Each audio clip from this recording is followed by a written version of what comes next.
Bien, bienvenue à tous ceux qui nous écoutent via Internet, soit sur pourchrist.com ou sur YouTube. Bien, merci d'être là, puis merci de rechercher, puis d'être prêt à poursuivre, à continuer aussi, parce que je suis très conscient que ce n'est pas du petit lait. Quand on regarde les lettres, on y va à fond. Puis pour certains, peut-être c'est quelque chose qu'ils ne sont pas habitués d'entendre, mais on veut respecter le cadre de ce que le Nouveau Testament nous donne et les paroles de leurs auteurs, en sachant que c'est l'Esprit Saint qui a donné ça. Bien, aujourd'hui, on est rendu à la deuxième lettre aux Corinthiens que Paul a écrite. Et on va regarder comme verset clé aujourd'hui, car comme les souffrances de Christ abondent en nous, ainsi notre consolation abonde par Christ. Puis on va examiner ça plus en détail ce matin. Bien, la deuxième lettre aux Corinthiens, la deuxième, bien sûr, on sait qu'il y a plusieurs lettres qui ont été écrites de part et d'autre. On avait vu ça dans un Corinthien. Mais celle-ci fait suite à la première qu'on a dans le Nouveau Testament, qui est appelée la deuxième lettre. Ça fait la suite de ça, de cette lettre. L'Église qui a été fondée par l'entremise de Paul. Dans Acte 18, on a l'histoire, qu'est-ce qui s'est produit. Puis cette Église-là était composée de Juifs, de Grecs et Romains. Grecs, bien sûr, parce que c'est sur le territoire grec, mais il y avait beaucoup de monde, de passants aussi, d'allées et venues à Corinthe. Paul va poursuivre à défendre son ministère d'apôtre de Jésus-Christ face à ceux qui médisaient contre lui, en remettant son statut et ses enseignements en question. Paul, après avoir participé à mettre sur pied l'Église de Dieu, à Corinthe, se faisait contester par d'autres qui étaient arrivés par la suite. Vous comprenez l'état d'âme aussi de Paul par rapport aux Corinthiens. Puis, cette deuxième lettre-là va nous permettre de mieux comprendre puis compléter la pensée de Paul, la première lettre qu'il a écrite. Après avoir confronté les Corinthiens à plusieurs doctrines qui ne font pas partie vraiment de l'Évangile de Jésus, des rajouts, des affaires tordues ou modifiées, ou même qui contredisaient l'Évangile, il va renforcer ce que les Corinthiens auraient déjà corrigé ou amélioré. Fait que ça, c'est quelque chose que Paul a un encouragement, lui qui prêchait l'Évangile, la parole de Christ, puis que là, il voit ça a produit des effets. Ce que tout prédicateur désire au fond du cœur, parce qu'il ne prêche pas pour la gloire, il prêche pour que ça fasse effet. C'est ceux qui y croient. Paul va mettre encore une grande emphase sur ce qu'il a écrit comme provenant du Seigneur lui-même, puis continuer de mettre en garde ceux qui changent ses paroles, qui modifient, qui ajoutent ou même les suppriment. On va voir ça même dans les premiers chapitres. Puis bien sûr, on fera des parallèles entre les deux lettres, ce qui est le suivi et tout. Je vais demander à Éric, s'il vous plaît, si tu veux bien nous lire le chapitre 1, aller jusqu'au chapitre 2, verset 5, s'il vous plaît.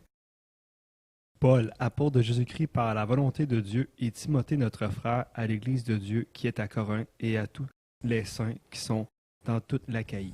La grâce et la paix vous soient donné de la part de Dieu notre Père et du Seigneur Jésus-Christ. Béni soit Dieu le Père de notre Seigneur Jésus-Christ, le Père des miséricordes et le Dieu de toute consolation, qui nous console dans toutes nos afflictions, afin que par la consolation dont nous sommes nous-mêmes consolés de Dieu, nous puissions consoler tous ceux qui sont dans quelques afflictions. Car comme les souffrances de Christ abondent en nous, ainsi notre consolation abonde par Christ.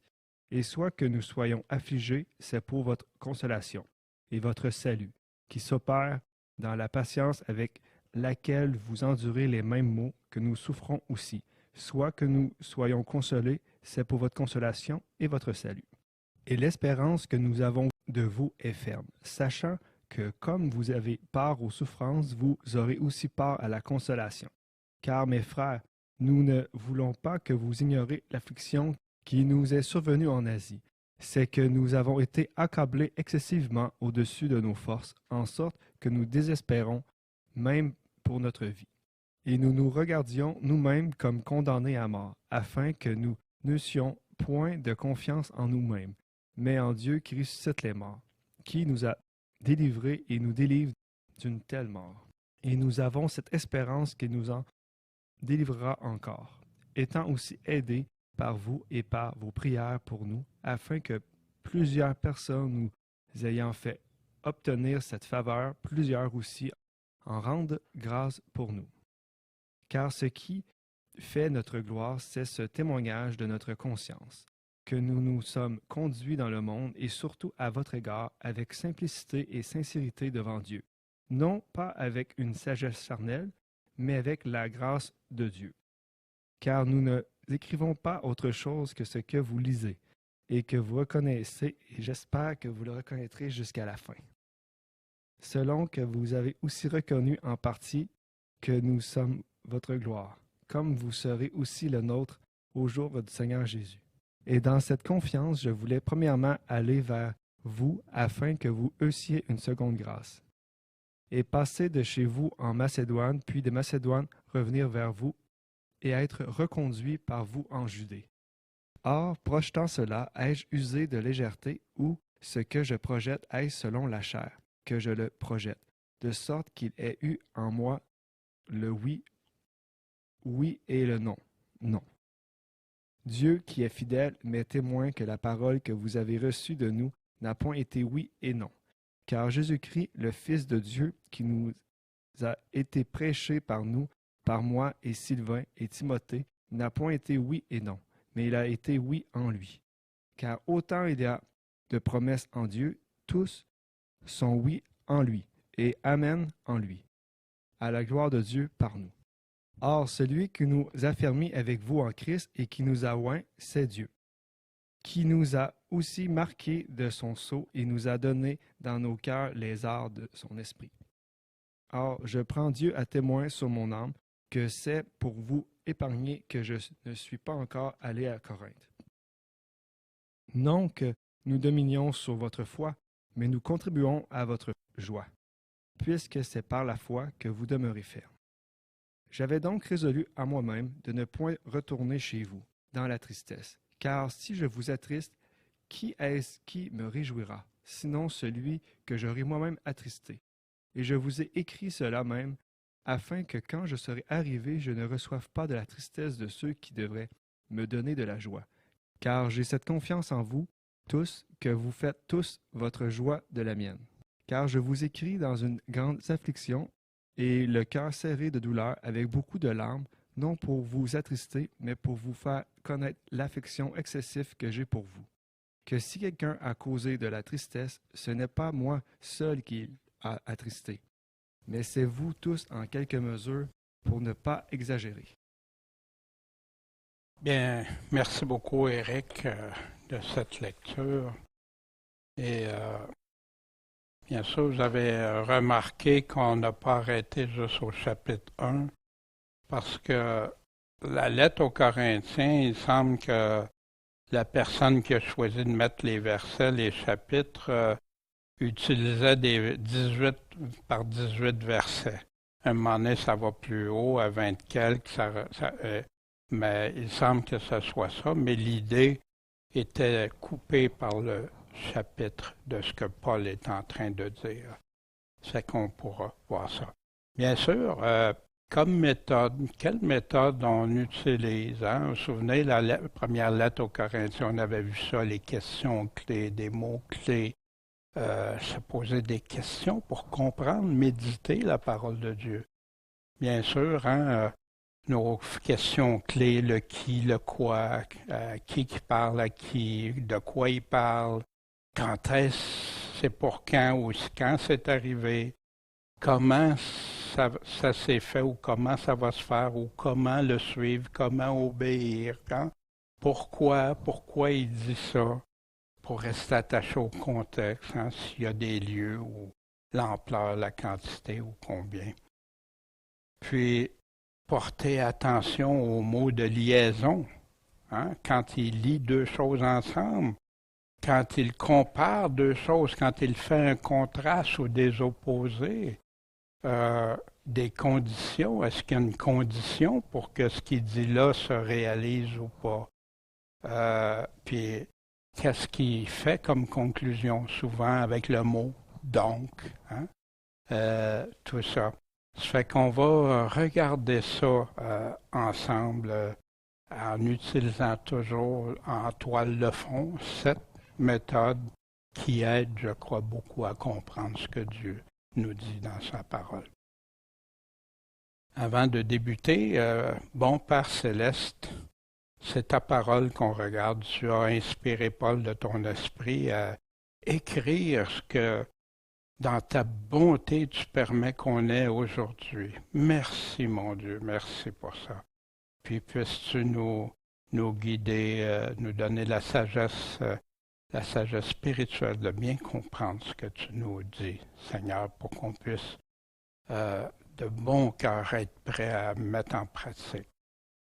Merci Seigneur. On sait que tu nous aimes, tu veux notre bien, tu veux que notre âme soit pure envers toi et c'est ce qu'on veut faire. Tu nous as déjà graciés dans ta grâce par le précieux sang que tu as versé et maintenant tu nous demandes de te suivre et ce qu'on veut faire. En ton nom, Jésus-Christ, le Seigneur des Seigneurs, le Roi des Rois. Amen. Voici Paul, comment il débute cette deuxième lettre. Paul, apôtre de Jésus-Christ. Paul se nomme, hein, comme souvent dans les présentations, il va dire à qui, puis il va faire des salutations. Mais ici, il débute fortement. Paul, apôtre de Jésus-Christ. On va voir au long de la lettre pourquoi il réitère ça, pourquoi il met ça bien clair. Puis, pas par lui-même, par la volonté de Dieu. Et Timothée, notre frère, hein, Timothée qui a été lié justement quand l'Église a été fondée, hein, qui était avec Paul et tout, qui sont à l'Église qui est de Dieu. À qui appartient l'Église? Pas l'Église de Paul, c'est pas l'Église des Corinthiens, c'est l'Église de Dieu. Puis, qui est celle qui est à Corinthe, et là, il rajoute quelque chose qu'on n'avait pas dans la première lettre. Bien sûr, la première lettre aux Corinthiens, c'est sûr qu'il y en a dans l'Achaïe qui ont dû la lire et tout ça. Et d'ailleurs, on l'a eu dans le Nouveau Testament par la suite. Mais Paul s'adressait premièrement aux Corinthiens à cause de tous les désordres, tout ce qui se passait et tout. Mais là, il rajoute, il y a tous les saints qui sont dans toute l'Achaïe. Fait que là, Paul ouvre l'audience, qui sont les auditeurs. Voici, hein, on avait dans Romains 16, saluer aussi l'Église qui est dans leur maison. Saluer Épaïnette, mon bien-aimé, et qui le premier de l'Achaïe s'est converti à Christ. Hein, Paul se fait un plaisir de le mentionner, hein, de le dire. On a aussi dans Corinthiens 16 qu'on a vu la semaine dernière, je vous prie, frères, vous qui connaissez la famille de Stéphanas, et vous savez qu'ils au pluriel sont les prémices au pluriel de l'Achaïe, et qu'ils se sont dévoués au service des saints. Fait que l'Achaïe, où est-ce que c'est, hein? Bien, on avait la carte, hein, qu'on voyait la Grèce, la Corinthe et tout ça. Et ici, j'ai rajouté au centre l'Achaïe qui découpe, hein, où on a Corinthe, ici on a Athènes, on a différentes choses, mais ça représente une assez grande surface. À qui d'autre, quand Paul s'adresse à une église, Thessalonique, qui est juste plus bas que Corinthe, nous rendons toujours grâce à Dieu pour vous tous, faisant mention de vous. Dans nos prières, on se souvient sans cesse devant Dieu, notre Père, des œuvres de votre foi. Hein? Oui, la foi, ça produit des œuvres, des bonnes œuvres, des travaux, votre charité et de la fermeté de votre espérance en notre Seigneur Jésus-Christ. Sachant, frères bien-aimés, votre élection. Car notre évangile n'a pas consisté pour vous en parole seulement, mais il a été accompagné de puissance, de l'Esprit Saint, d'une abondante efficacité, selon ce que nous avons été parmi vous et pour vous, comme vous le savez. Et vous avez été nos imitateurs et ceux du Seigneur. Fait que l'Église de Thessalonique imitait le Seigneur. C'est pas le même genre de lettre que la première lettre aux Corinthiens. On va voir qu'il va y avoir certaines choses qu'il va dire dans la deuxième lettre que oui, c'est correct. Mais ici, contrairement à celle de Corinthe, où il adressait des reproches dans la première lettre, ici, il adresse que des éloges à l'Église de Thessalonique. Puis on va voir pourquoi aussi. Vous avez été l'imitateur, ayant reçu la parole avec la joie du Saint-Esprit. Wow, Amen. Hein, quand on reçoit des paroles de Dieu dans la joie du Saint-Esprit. Mais ça, au milieu de beaucoup de tribulations, d'afflictions, ben, c'est pas incohérent, la joie et les afflictions. Ben, on va regarder ça ensemble tout au long. Ici, de sorte que vous avez été des modèles pour tous ceux qui ont cru dans la Macédoine et dans l'Achaïe, encore, hein, qui revient. Car non seulement la parole du Seigneur a retenti de chez vous dans la Macédoine et dans l'Achaïe, mais la foi que vous avez eue en Dieu a été connue en tout lieu, de sorte qu'on n'a pas besoin de rien dire, d'en rajouter. Wow, Thessaloniciens! Ça l'a éclaté, ça s'est répandu, un modèle. Puis si on chercherait un modèle en l'Église de Thessalonique, pourtant là où il y a eu beaucoup d'agressivité de la part des Juifs qui ne voulaient rien savoir, qui ont même été des auteurs de persécution contre l'Église de Thessalonique. Fait que, à ceux-ci, la grâce et la paix vous soient données de la part de Dieu notre Père et du Seigneur Jésus-Christ. Béni soit Dieu, le Père de notre Seigneur Jésus-Christ, le Père des miséricordes. Qui d'autre que Dieu peut nous accorder sa miséricorde par rapport à tout ce qu'on a fait de mal dans notre vie? Et le Dieu de toute consolation. Paul, ici, rend Dieu, dans le fond, béni soit Dieu, glorifiez Dieu. Sans sa miséricorde, on serait où? Sans sa consolation. On va voir pourquoi Paul parle de consolation de Dieu aussi. Aux Éphésiens, au chapitre 1, il dit « Béni soit Dieu, le Père de notre Seigneur Jésus-Christ, qui nous a bénis de toutes sortes de bénédictions spirituelles, des bénédictions de l'Esprit, dans les lieux célestes par Christ. » Voici qui nous console de quoi? Ce Dieu consolateur, qui nous console dans toutes nos afflictions, afin que, par la consolation dont nous sommes nous-mêmes consolés de Dieu, nous puissions consoler tous ceux qui sont dans quelque affliction. On voit comment Paul voit les persécutions, les difficultés dans sa vie, tout ce à quoi il a été exposé comme souffrance, puis on a des listes de Paul, qu'est-ce qu'il a vécu. Et il est en train de le dire, il nous console de toutes nos afflictions. Mais après ça, on peut nous-mêmes consoler les autres parce qu'on est consolé de Dieu.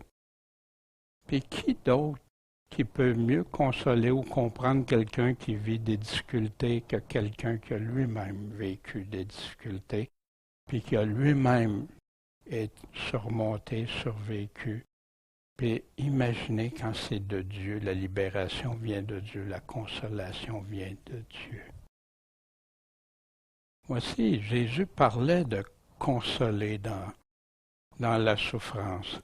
Jésus lui répondit, si quelqu'un m'aime, il gardera ma parole et mon Père l'aimera et nous viendrons à lui, on va faire notre demeure. Hein? On a lu ça suivant. Celui qui m'aime pas, garde pas mes paroles et la parole que vous entendez n'est pas de moi, mais du Père qui m'a envoyé. Mais pourquoi il dit ça là? Mais je vous dis ces choses qui vient de dire, gardez ses paroles, tandis que je demeure avec vous. Mais le consolateur, qui console? L'Esprit de Dieu ici. Le consolateur, le Saint-Esprit que le Père enverra en mon nom, vous enseignera toutes choses. Il vous remettra en mémoire toutes celles que je vous ai dites. Je vous laisse quoi? La paix. Je vous donne ma paix. Je vous la donne pas comme le monde la donne. C'est pas la même paix. Voici la confusion souvent chez des chrétiens. Ah ben j'aime le Seigneur Jésus, il m'aime. Fait que là, tout va être merveilleux dans la paix. Pas de stress, pas d'anxiété, pas rien. Tout va être comme sur un nuage. Est-ce que c'est ça? J'aurai pas de difficultés dans ma vie. Non, tu vas avoir des difficultés, mais dans la paix de Dieu. C'est très différent.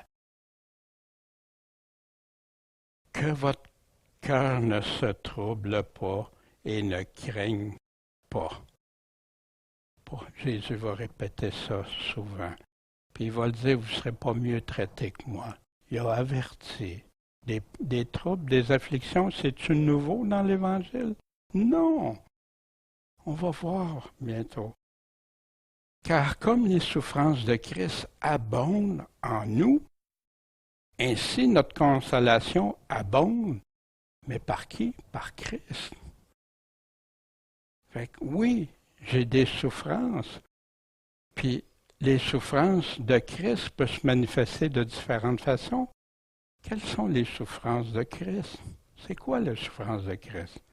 Bien sûr, à la croix, bien sûr, mais bien plus en persécution, en comment le Seigneur Jésus-Christ lui-même était angoissé avant d'aller à la croix, puis comment il a été maltraité, puis comment Christ a de la peine quand il voit de ses enfants souffrir, comment Christ a de la peine quand il voit de ses frères qui s'éloignent.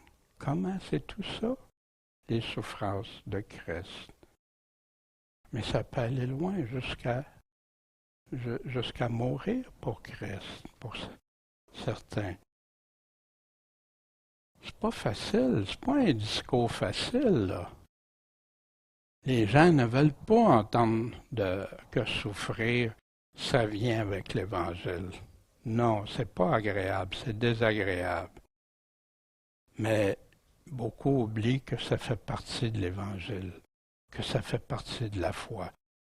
Puis vous savez, un soldat averti, peut résister. Un soldat que tu n'as pas averti peut devenir facilement vulnérable. Voici au Romains chapitre 8. Ainsi donc, frères, nous ne sommes pas redevables à la chair pour vivre selon la chair. En effet, si vous vivez selon la chair, vous mourrez. Mais si par l'Esprit vous faites mourir les œuvres du corps, il est en train de parler des péchés, vous vivrez. Fait qu'il nous dit quoi faire.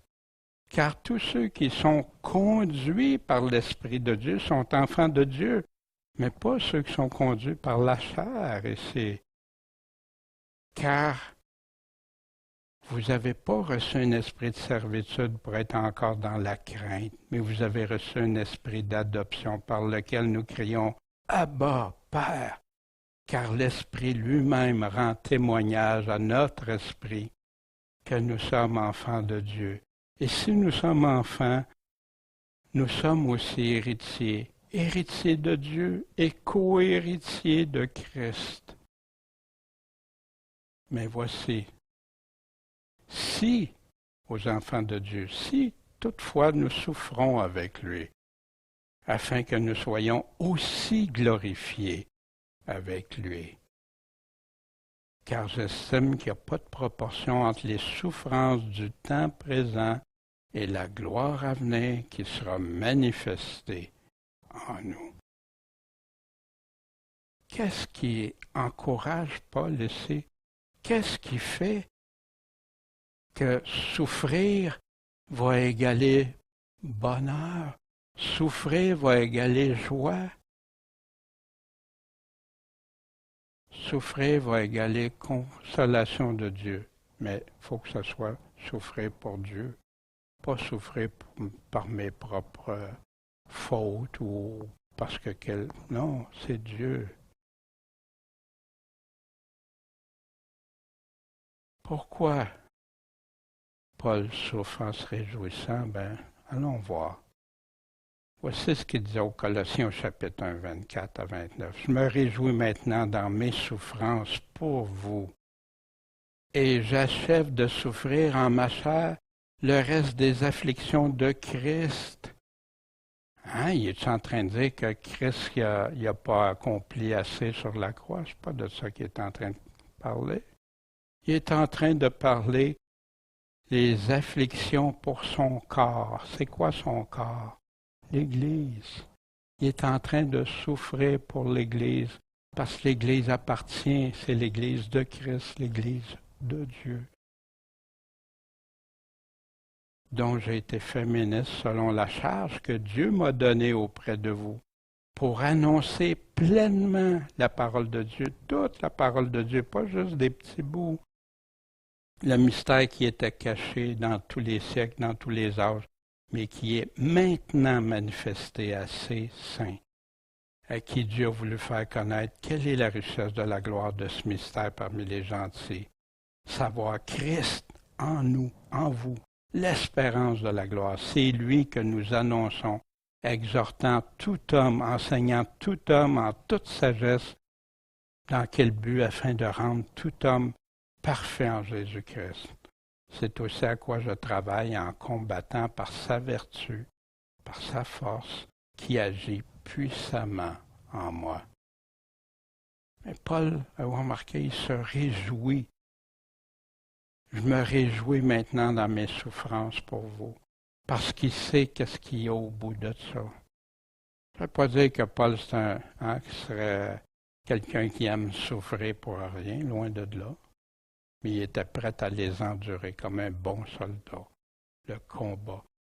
Puis Paul disait aussi d'ailleurs à Timothée, il rappelait à Timothée, « Or, tous ceux qui veulent vivre selon la piété en Jésus-Christ, pour être en Jésus-Christ, seront persécutés. » C'est pas nouveau, c'est rempli dans l'Évangile, les souffrances. Ça ne veut pas dire qu'on va avoir des souffrances tout le temps, puis ils peuvent être de nature différente. On parlait ce matin, des fois des souffrances qu'on a par rapport à des personnes qu'on aime beaucoup, des souffrances qu'on a d'avoir des frères, des sœurs qui s'éloignent du Seigneur, des souffrances de voir que les gens rejettent Christ. Paul vivait tout ça, des choses qu'au lieu d'être, oui, il y a de la maladie au travers ça.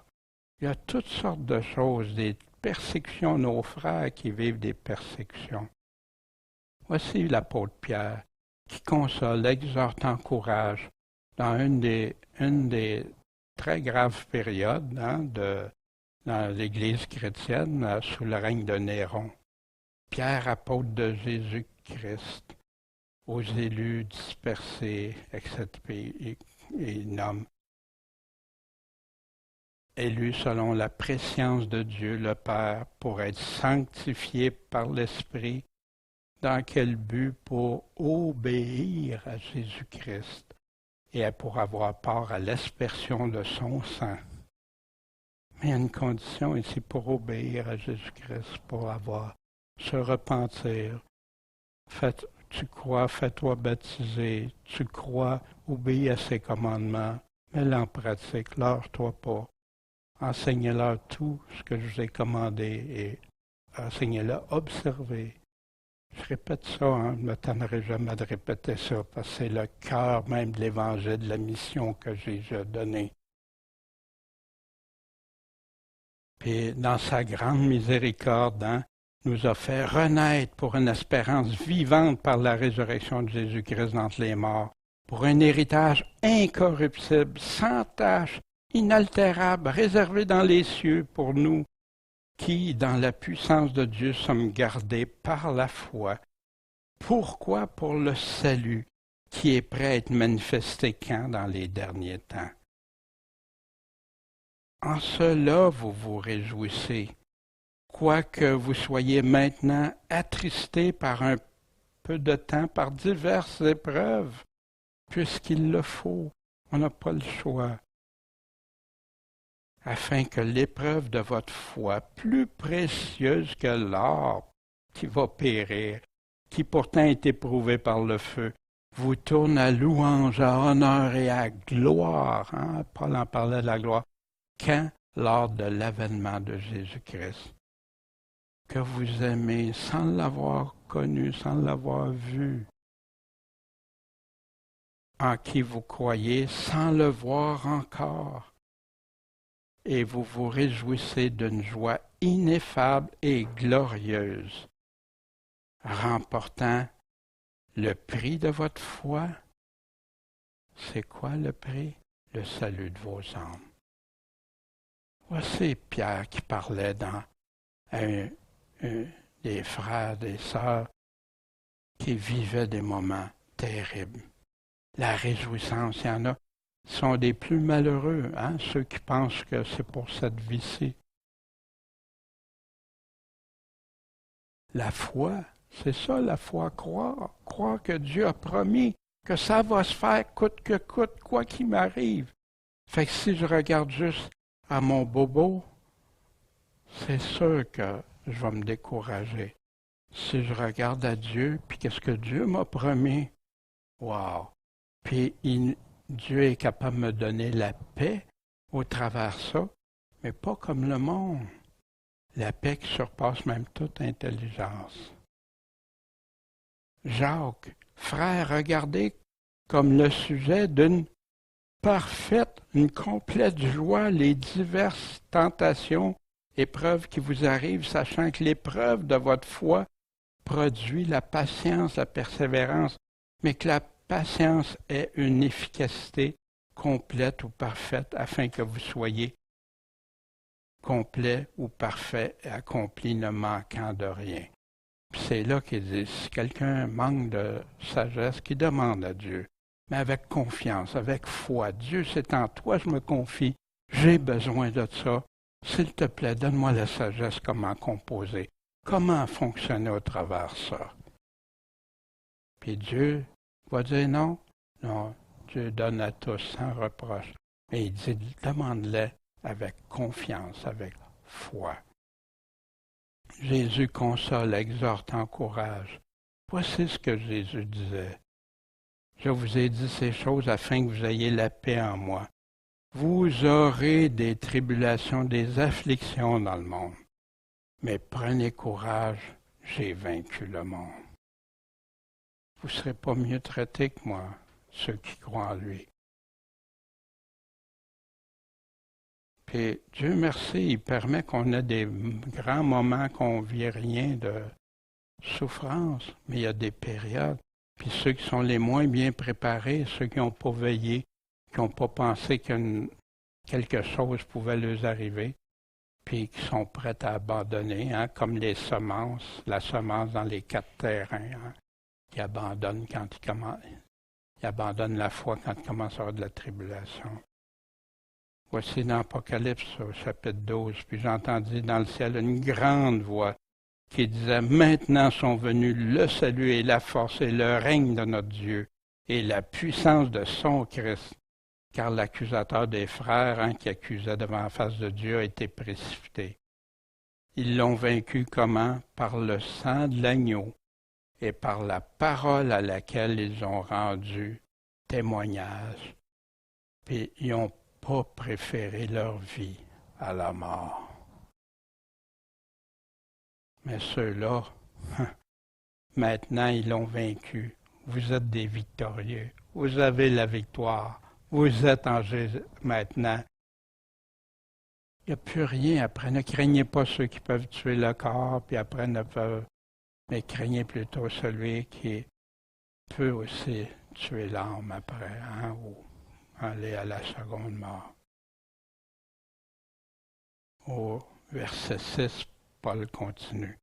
Et soit que nous soyons affligés, c'est pour votre consolation et votre salut qui s'opère dans la patience ou persévérance avec laquelle vous endurez les mêmes maux que nous souffrons aussi. Soit que nous soyons consolés, c'est pour votre consolation et votre salut. Paul répète dans des mots différents ce qu'il avait déjà dit. On est affecté, Dieu nous console, puis après ça on peut consoler d'autres. Mais tout ça, des paroles de salut, des paroles qui conduisent. Parce que qu'est-ce qui arrive à ceux qui abandonnent? Mais inquiète-toi pas. Il y a des millions, depuis les apôtres, aller jusqu'à aujourd'hui, des frères, des sœurs qui ne renient pas Jésus-Christ, malgré tout ce qui leur arrive. Même il y en a qui chantent en se faisant brûler, comme on a vu dans les jardins de Néron, autant que Pierre écrit ses lettres. Est-ce que c'est possible humainement? C'est complètement impensable. Mais avec Dieu, tout change. Tout devient possible. Puis quand je me sens trop faible, Dieu prend la relève. La force de Dieu, la puissance de Dieu. On a plein d'exemples dans l'Ancien Testament même, puis dans le Nouveau, mais que Dieu donne la force, que Dieu... Puis souvent, quand les personnes sont au plus faibles, pensez à Job, Daniel, quand il a été jeté, Joseph, parce qu'il a été droit, il n'a pas succombé, il a resté droit, il a été emprisonné 2 ans. Qu'est-ce qu'il pensait dans sa prison? Dieu, je fais ce que tu me demandes. Mes frères me vendent comme esclave, je me ramasse là, enfin je suis libéré, je travaille pour un maître, je respecte les choses, puis là je paye encore.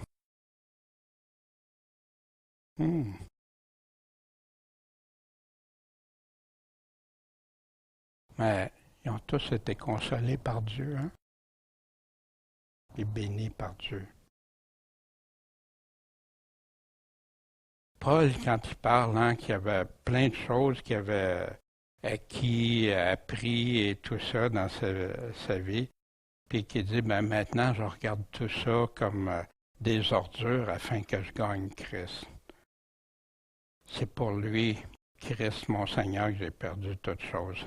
Puis que je sois trouvé en lui, ayant non pas ma justice, celle qui vient de la loi, hein, que Paul avait maîtrisée, mais celle qui s'obtient par la foi en Christ, la justice de Dieu par la foi, afin que je connaisse Christ et l'efficace de sa résurrection. Mais il n'arrête pas là. Et la communion de ses souffrances en devenant conforme à lui dans sa mort. Oh Jésus dit, prends ta croix, suis-moi. D'être prêt à mourir. Celui qui n'est pas prêt à mourir n'est pas digne. Ça veut-tu dire que tout le monde va mourir après qu'ils se convertissent? Comme ça? Non. Mais il y en a à qui Dieu demande. Puis voici ce que Paul rajoute, qui est pour les Philippiens, hein, les Philippiens qui vivaient des grandes persécutions, hein, auxquelles Paul leur répétait, réjouissez-vous toujours dans le Seigneur, malgré toutes les persécutions qu'ils vivaient, les choses terribles qui leur arrivaient. Et voici ce que Paul leur dit, pour parvenir, si je peux, si je puis, à la résurrection des morts. Paul est en train d'enseigner dans ça, que les Philippiens qui lisaient ça, wow, faut pas abandonner, faut persévérer, faut continuer. Il y en a qui étaient déjà très déterminés, il y en a d'autres qui étaient peut-être plus faibles. Paul les écrivait pour les encourager, les exhorter. Wow, qu'est-ce qu'il y a au bout du compte? Qu'est-ce qui arrive à la fin?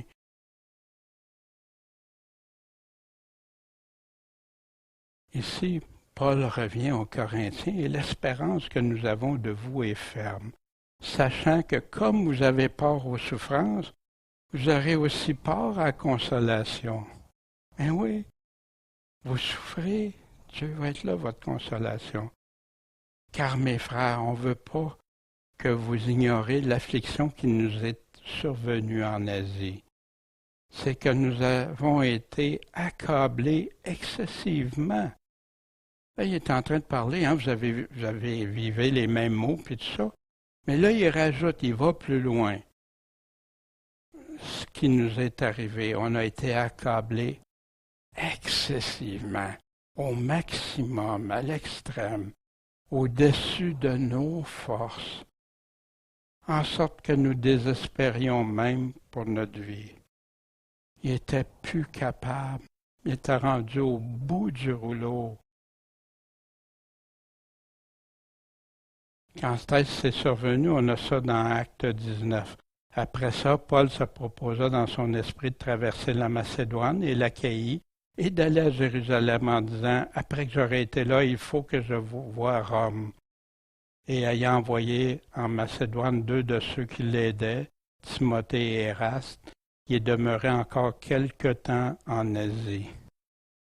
C'est là qu'est-ce que Paul est en train de dire aux Corinthiens. Or, il arriva en ce temps-là un grand trouble, une grande tempête, une grande difficulté à l'occasion de la doctrine, à cause de la doctrine de Christ.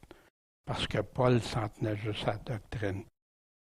Puis c'est là que Démétrius, c'est le forgeron de métal, hein, les sanctuaires de la déesse, la reine du ciel, la Diane, hein, puis la foule, hein, ça a commencé avec 2 heures en ligne. Diane, hein, il la nommait, puis ça ne lâchait pas, puis le trouble a commencé.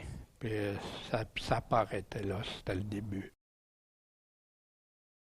Et nous nous regardions nous-mêmes comme condamnés à mort, afin qu'on n'ait pas confiance en nous-mêmes. Hein? Nous autres, on était au bout de nos forces, on n'était plus capables. Mais en Dieu qui ressuscite les morts, on savait qu'on était proche de la mort, que peut-être c'est ça qui nous arrivait, qui n'était pas nous arriver. Mais qu'est-ce qu'il a fait? Il a retourné, hein, il a continué, puis il a retourné à regarder à l'espérance. Puis il a continué, Paul, hein, il n'a pas arrêté à cause de ça. Voici aux Philippiens ce qu'il leur disait. Il y en avait qui ne prêchaient pas de bonne façon, il y en a qui c'était pour faire du tort à Paul, puis tout ça. Puis il y en a qui c'est apparent ou avec sincérité, Christ est annoncé, c'est ce dont je me réjouirai encore. Car je sais que cela tournera à mon salut, comment par vos prières et par le secours de l'Esprit de Jésus-Christ, selon ma ferme attente et mon espoir, et que je ne recevrai aucune confusion en rien, ni honte, ni rien, ni confus, mais qu'en toute assurance, Christ qui a toujours été glorifié dans mon corps le sera encore à présent, soit par ma vie, soit par ma mort, car pour moi, Christ est ma vie, puis la mort m'est un gain. Est-ce que Paul vivait vraiment l'évangile de Jésus-Christ? Pleinement, prêt à tout. Mais il n'y a pas eu juste Paul. Ceux qui l'accompagnaient aussi, il y a Timothée et Sylvain, ils vivaient des choses extrêmes. Puis merci Seigneur, tu les as préservés, conservés, puis ont gardé le zèle pour toi malgré tout ce qui leur arrivait. Parce que Christ était vraiment leur vie. Pour avoir confiance en nous-mêmes, voici aux Romains. Or, nous savons que toute chose concourt au bien de ceux qui aiment Dieu. Un bout de phrase qui est dit souvent, de ceux qui sont appelés selon son dessein, son plan. Car ceux qu'il a connus d'avance, il les a prédestinés à quoi? À être conformes à l'image de son Fils. Puis, il continue, ceux qu'il a prédestinés, il les a aussi appelés, ceux qui les a appelés, il les a aussi justifiés, ceux qui a justifiés, il les a aussi glorifiés. Qu'est-ce qu'on dira donc sur cela? Si Dieu est pour nous, qui sera contre nous? Lui qui n'a pas épargné son propre Fils. Dieu a permis que son Fils meure pour nous, ce qu'il y a de plus précieux, par amour. Wow! Il l'a livré pour nous tous. Comment ne nous donnera-t-il pas toutes choses avec lui? Qui va accuser les élus de Dieu? Dieu est celui qui est justifié. Qui les condamnera? Christ est mort et de plus, il est ressuscité. Il est même assis à droite de Dieu. Il intercède aussi pour nous. Qui nous séparera de l'amour de Christ? Quand on chante ce beau chant que Michel avait refait pour qu'on puisse chanter un des plus beaux passages dans la lettre aux Romains. Qui nous séparera de l'amour de Christ? Est-ce que c'est l'affliction, tribulation, angoisse, la persécution, la faim, la nudité, pas avoir rien me vêtir, le péril, le danger, l'épée? Selon qu'il est écrit, nous sommes livrés à la mort tous les jours à cause de toi. Et nous sommes regardés comme des brebis destinées à l'abattoir, à la tuerie. Au contraire, dans toutes ces choses qui viennent d'écrire, nous sommes plus que vainqueurs. Comment? Par celui qui nous a aimés. Car je suis assuré que ni la mort, ni la vie, ni les anges, ni les principautés, ni les puissances, ni les choses présentes, ni les choses à venir, ni à hauteur, profondeur, ni aucune autre créature ne pourra nous séparer de l'amour de Dieu qui a été manifesté quand et comment? En Jésus-Christ, notre Seigneur. On aime bien tout concourt au bien de ceux qui aiment Dieu. Et Dieu nous dit, pour l'aimer, il faut le suivre, lui obéir.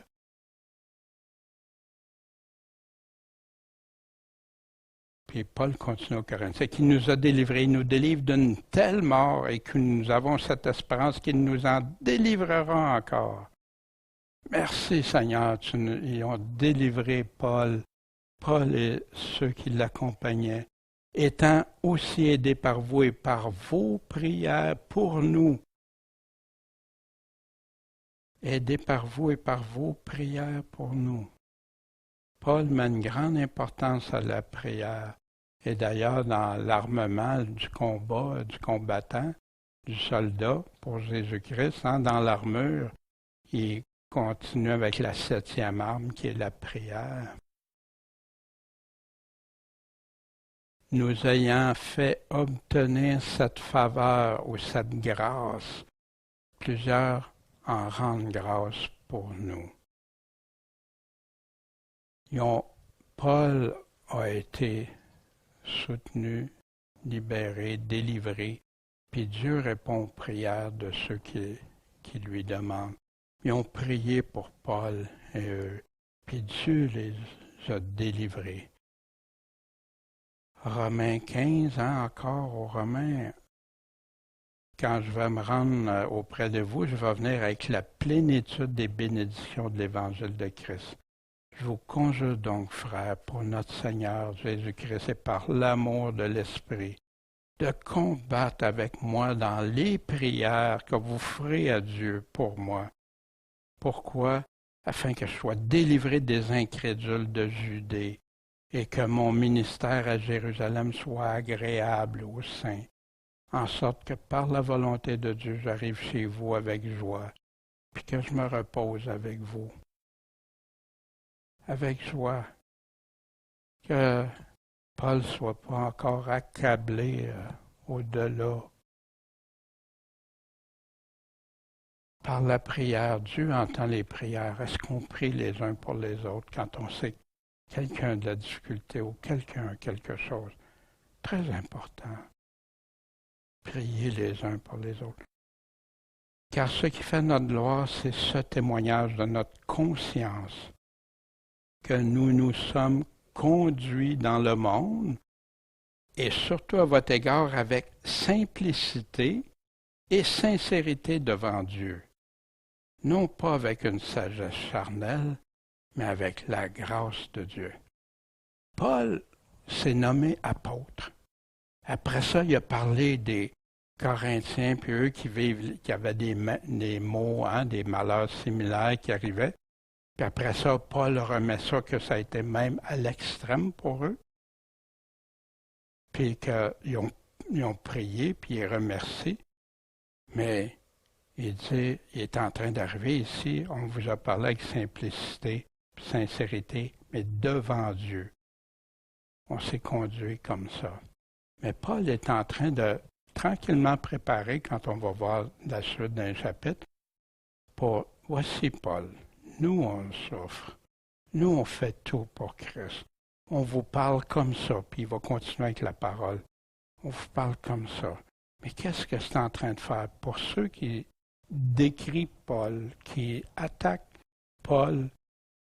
Ça va venir chercher ceux qui sont sincères à Christ. On va voir, ça ne sera pas long.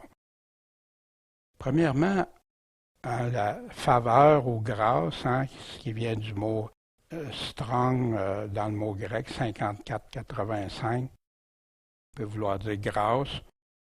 Au gré, grâce à Dieu, au gré de Dieu, reconnaissance, plaire, une faveur, action de grâce, une libéralité, générosité, œuvre de bienfaisance, joie. C'est tous des synonymes. Fait qu'il y en a qui prennent le mot grâce, puis ils font une définition théologique de ça, puis ils rajoutent plein de choses que c'est pas nécessairement dans le mot. Fait qu'on doit être prudent avec ça. Car nous ne nous écrivons pas autre chose que vous lisez. Voici le pourquoi il n'a pas parlé qu'une sagesse charnelle, mais avec la grâce de Dieu, la sagesse, qui ont pu parler avec la sagesse, grâce à Dieu, à cause de Dieu, car on ne vous écrit pas autre chose que vous lisez. C'est quoi qu'ils ont lu? Paul a juste donné l'Évangile, a donné les enseignements, les problèmes qu'il y avait, puis les solutions, mais qui vient de l'Évangile. Pas autre chose. Pourquoi qu'il mentionne ça? Parce qu'il y en a qui sûrement allaient au-delà de l'Évangile. Sûrement, il est habitué avec des sages grecs charnels qui pouvaient élaborer toutes sortes de choses, toutes sortes de théories, toutes sortes de façons, puis faire comme si ils ont un message, mais en dessous, il y a quelque chose de caché. Non. Simplicité, sincérité, il n'y a pas de magouillage dans ça. C'est clair, net et précis. Puis j'espère que vous le reconnaîtrez jusqu'à la fin, que Paul leur mentionne. Selon que vous avez aussi reconnu en partie que nous sommes votre gloire et que vous serez aussi la nôtre quand, au jour du Seigneur Jésus. Oui, la gloire d'avoir suivi le Seigneur. La gloire des frères les uns entre les autres. Wow! Puis la réjouissance. Et dans cette confiance, je voudrais premièrement aller vers vous. Je voulais premièrement aller vers vous afin que vous ayez une seconde grâce, le même mot que tantôt. Aller vers vous pour une seconde faveur.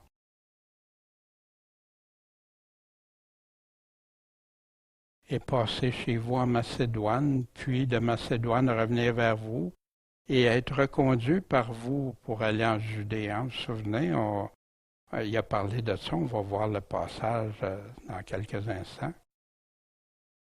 Or, en projetant cela, est-ce que j'ai usé de légèreté en vous disant ça que je voulais faire? Ou ce que je projette? Est-ce selon la chair que je projette, de telle sorte qu'il y a en moi le oui et le non? Qu'il y ait deux discours. C'est-tu moi-même qui, selon ma chair, qui décide ça? Voici ce que Paul avait dit aux Corinthiens dans sa première lettre. Au reste, j'irai chez vous après que j'aurai passé par la Macédoine, car je passerai par la Macédoine. Et peut-être que je ferai quelques séjours chez vous, peut-être, ou même que je passerai l'hiver, peut-être, afin que vous me reconduisiez partout où j'irai. Car je ne veux pas vous voir maintenant en passant. Pas juste en passant, Paul manifestait le désir de rester là. Il connaissait l'état de l'Église. Il voulait rester là, puis c'est pas en arrivant, en passant bonjour, oui, donne un message le dimanche, puis il s'en va. C'est réglé, ça. Mais j'espère de demeurer avec vous quelque temps, si le Seigneur le permet. Cependant, je demeurai à Éphèse jusqu'à la Pentecôte, car c'est une grande porte qui m'y est ouverte, avec espérance de succès, mais il y a beaucoup d'adversaires. Un grand trouble en Asie. Et Dieu qui est fidèle m'est témoin que la parole que vous avez reçue de nous n'a pas été oui et non. Oui d'un bord, non de l'autre, puis non.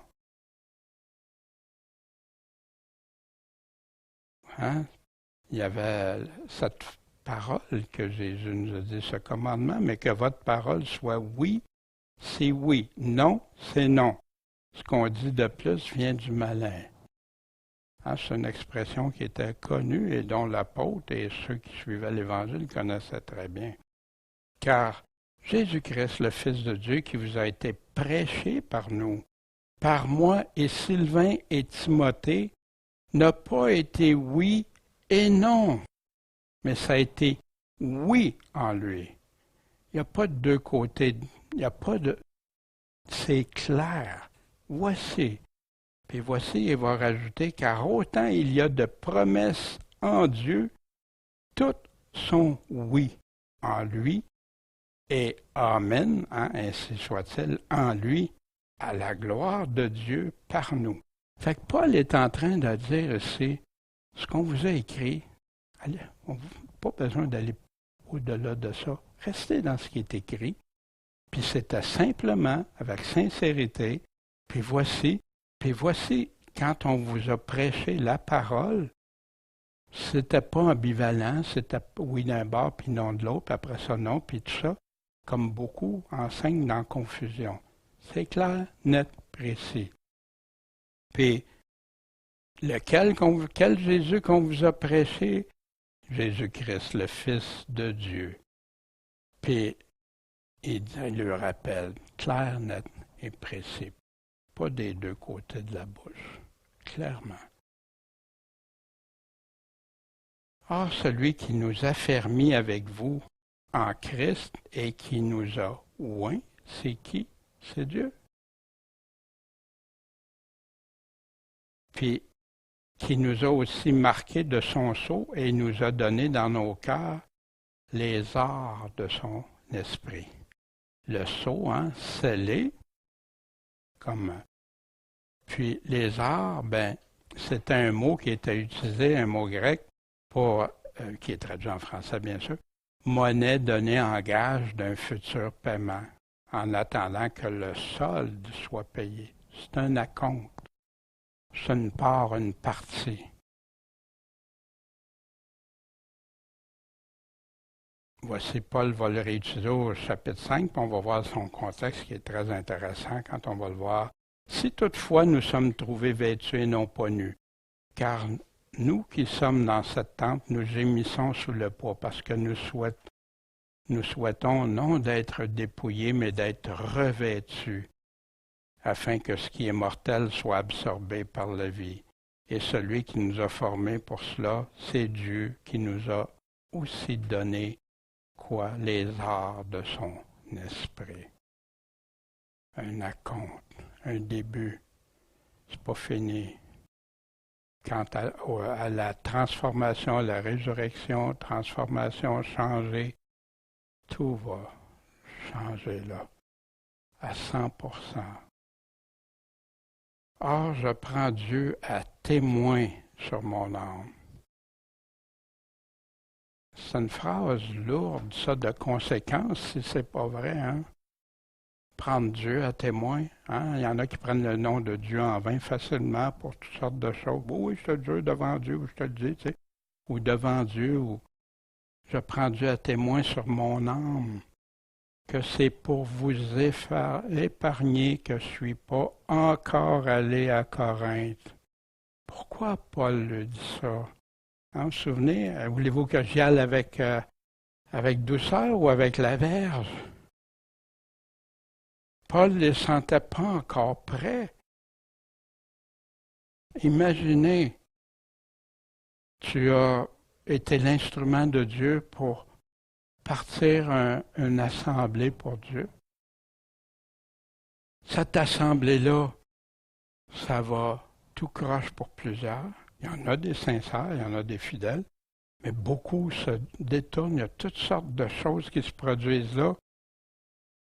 Tu en as le cœur brisé, puis tu vas aller le dire. Tu les as dit, mais quand tu vas aller les voir, parce que tu sais que c'est pas tout juste d'avoir écrit une lettre, ça prend plus que ça. Tu vas aller là, mais là, tu sens pas. Soit qu'eux sont pas prêts ou que toi, tu n'es pas prêt. Ou les deux en même temps. Puis il a pris Dieu à témoin sur son âme que c'était pour les épargner. Puis il rajoute, non qu'on domine sur votre foi. Non, parce que qui est sur notre foi établi, c'est Dieu, mais par ses paroles. Paul savait très bien qu'il avait été choisi, établi par Dieu pour aller lui dire ce que Dieu attendait d'eux. Mais pouvez-vous dominer sur ma foi? Je peux-tu dominer sur votre foi? Non, ça c'est entre Dieu et la personne. Mais nous contribuons à votre joie, puisque c'est par la foi que vous demeurez ferme. Fait que là, Paul ici est en train de le dire, ben là, il sait qu'ils ont demeuré fermes dans la foi. Il a appris ça, il y a eu des nouvelles, il y a eu des choses. J'avais donc résolu en moi-même de ne pas retourner chez vous dans la tristesse. Imaginez, tu retournes là, pour aller édifier, reprendre certains, consoler d'autres, te réjouir avec le Seigneur, avec les frères et sœurs. Puis là, c'est dans la tristesse. Car si je vous attriste, qui est-ce qui me réjouira, sinon celui que j'aurais moi-même attristé? Là, ça va faire ces deux côtés. Paul est triste, l'autre est triste. À quoi ça va rimer tout ça? Mais savez-vous quoi? Paul, pour qu'il dise ça, là, parce qu'il y a de l'amour, il y a de la considération. Pas un dur, puis vous allez faire ci, puis non. Il a dit, voici, ça, c'est pas correct, ça, vous devez faire ça. Mais Là, wow! Deux choses. Ils venaient de subir des graves persécutions, puis eux, les Corinthiens n'étaient pas encore, n'avaient pas ajusté tout. Il y a des affaires qui ont ajusté, puis merci mon Dieu, puis on va le voir de progrès en progrès, on va voir ça. Et je vous ai écrit cela même afin que quand je serai arrivé, que je ne reçoive pas de la tristesse de ceux qui devaient me donner de la joie, car j'ai cette confiance en vous tous, que vous faites tous votre joie de la mienne. Je veux qu'on se réjouisse ensemble. Puis, je vous le dis d'avance, pour pas que ces choses. Fait qu'en prévention,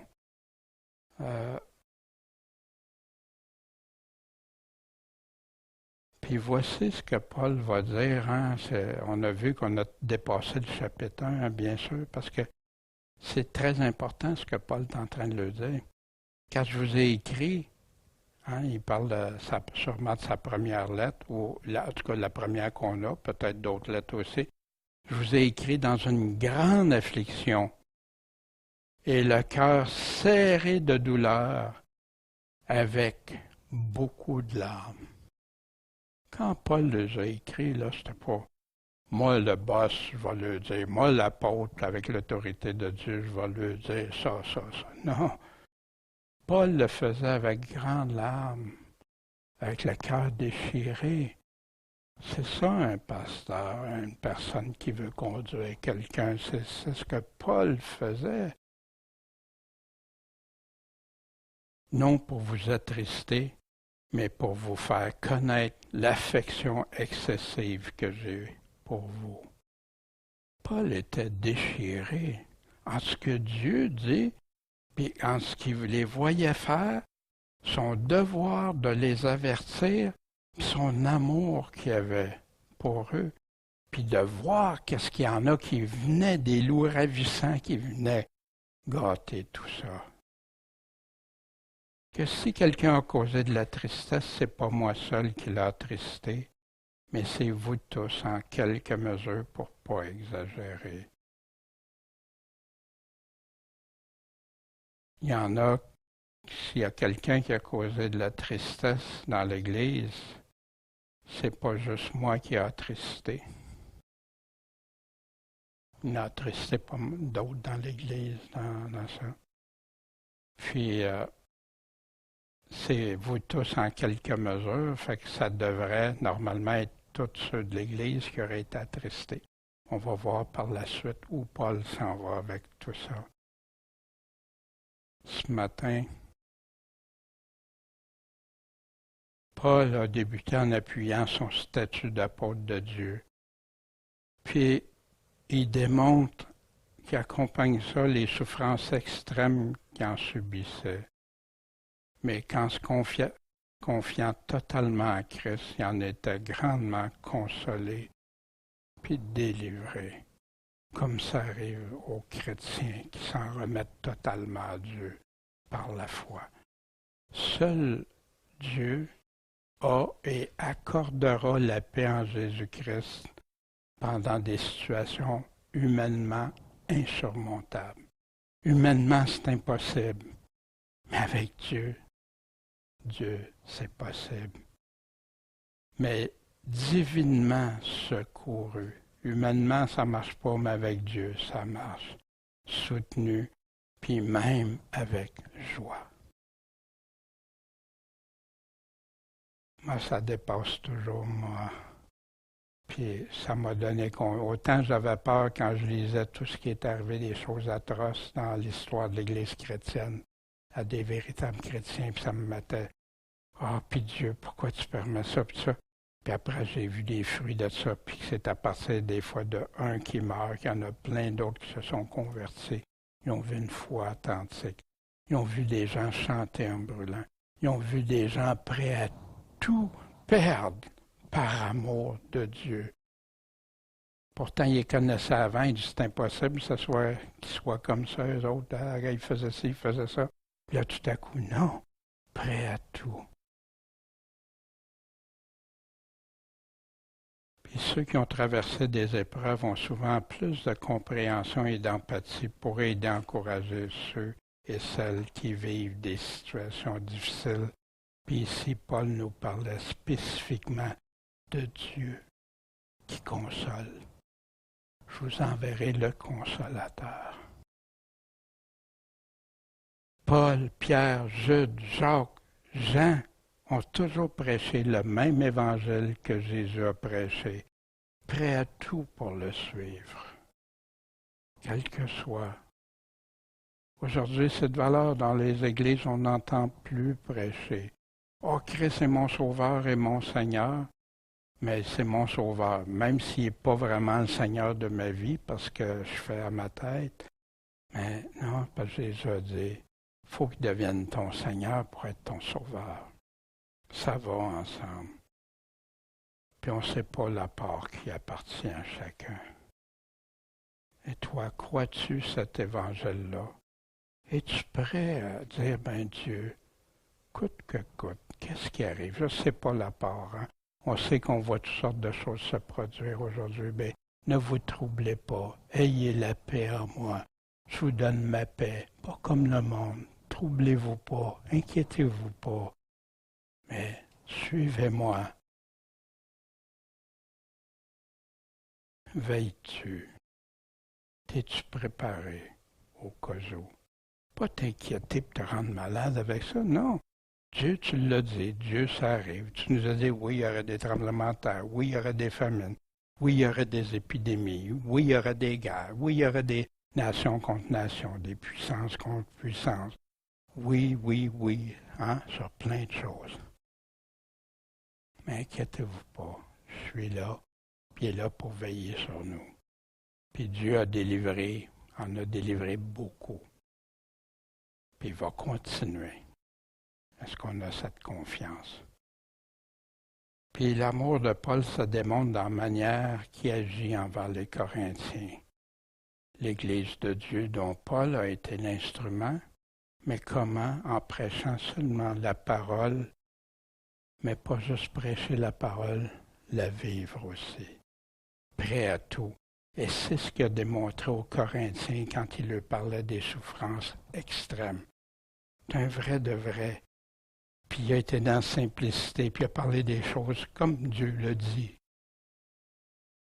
Pas selon d'autres sages, avec des sagesse charnelle, comme il dénonçait dans la première épître, puis qu'on va voir dans la deuxième aussi.